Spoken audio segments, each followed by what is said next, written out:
Erev Tov, good evening. I'm Rabbi Or Rose, and I have the privilege tonight to offer my dear friend Dan a blessing. It's hard to believe that it is almost 7 years to the day that you and I stood on a stage like this at the 2016 Hebrew College Gala to announce the founding of the Miller Center. As the saying goes, we've come a long way, baby. In the last 7 years, we have trained approximately 200 high school, undergraduate, and graduate student leaders from Boston and from across the country. We've published nearly 75 articles and blog posts by people like the amazing women on the panel this evening.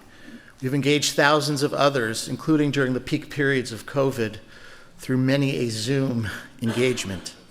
And we forged strategic relationships with venerable institutions like Boston College, Boston University, the Dietrich Bonhoeffer Institute, Interfaith America, Green Faith, and the National U.S. Holocaust Museum. Simply put, none of this would have been possible without you and your late wife, Betty Ann Greenbaum Miller, of blessed memory. Let me say a brief word about Betty Ann as I experienced her before offering you a blessing. The sages in the Mishnah ask, what is the most favorable quality a person can cultivate? Amidst a cacophony of responses, Rabbi Shimon offers the following: to behold the fruits of one's labor even as they first emerge. Betty Ann was just such a person. She was a pioneer at Hebrew College, not loud or brash, but impassioned and determined. She saw the potential for Hebrew College to become a living laboratory for both intra-Jewish and interreligious pluralistic learning and leadership, and then went to work.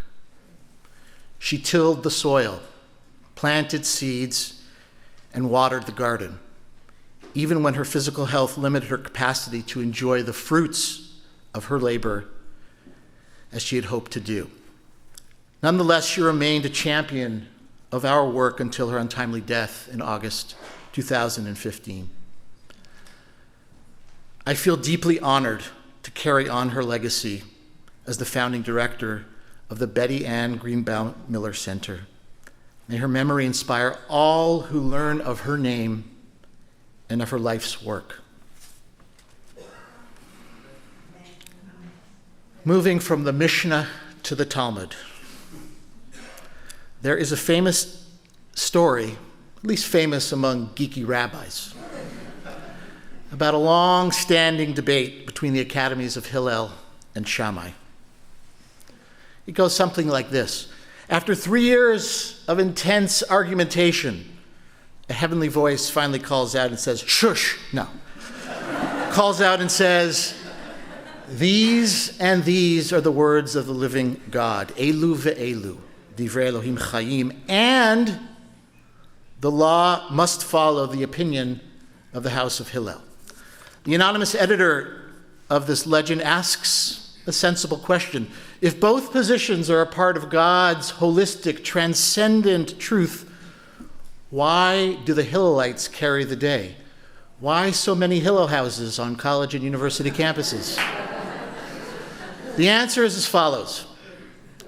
The students of the Academy of Hillel were kind, modest, and fair-minded, articulating the opinions of their interlocutors before their own.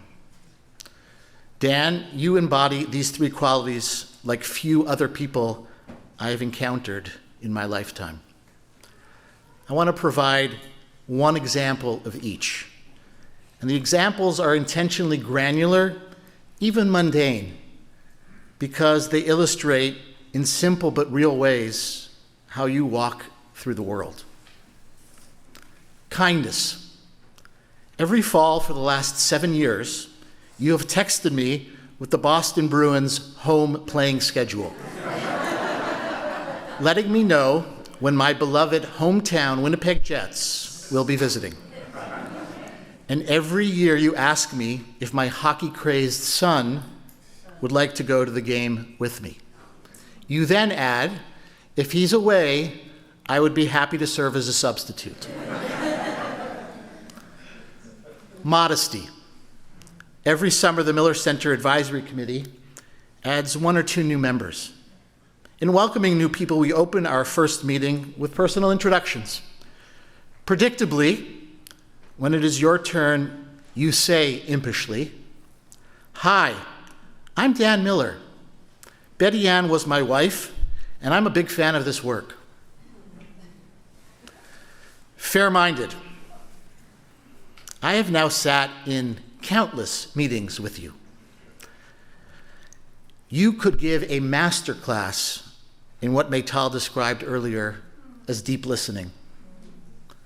Let me add that you are not a pushover, but you always carefully consider the views of others before responding positively or critically. And so my blessing to you, Dan, is that you be blessed with many more years of health and vitality to continue your mission as a modern disciple of Hillel, and that you behold the fruits of your labor as we together carry forth the sacred work Betty Ann gently but firmly nudged us to undertake many years ago. Me'umka de liba, from the depths of my heart, thank you.